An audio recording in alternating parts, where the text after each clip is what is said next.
हातकणंगले तालुक्यात जिल्हा परिषद व पंचायत समिती निवडणुकीसाठी उमेदवारी अर्ज दाखल करण्याचा आजचा शेवटचा दिवस असल्याने तहसील कार्यालय परिसरात उमेदवार व त्यांच्या समर्थकांनी मोठी गर्दी केली होती। सकाळपासूनच विविध पक्षांचे उमेदवार, प्रतिनिधी व कार्यकर्ते अर्ज दाखल करण्यासाठी तहसील कार्यालयात दाखल होत असल्याने परिसर गजबजून गेला होता।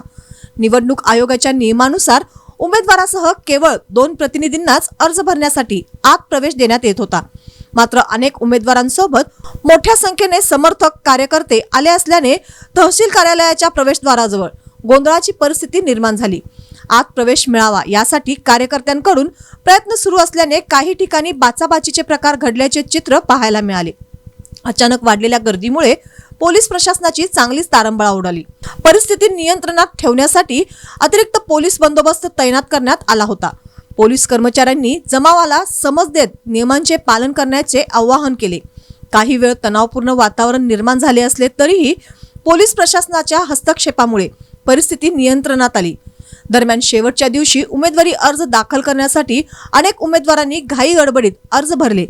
दुपारनंतर गर्दी आणखी वाढण्याची शक्यता लक्षात घेता प्रशासनाने दक्षता घेतली होती। निवडणूक प्रक्रियेतील हा महत्त्वाचा टप्पा शांततेत पार पडण्यासाठी प्रशासनाकडून योग्य ती खबरदारी घेण्यात आली।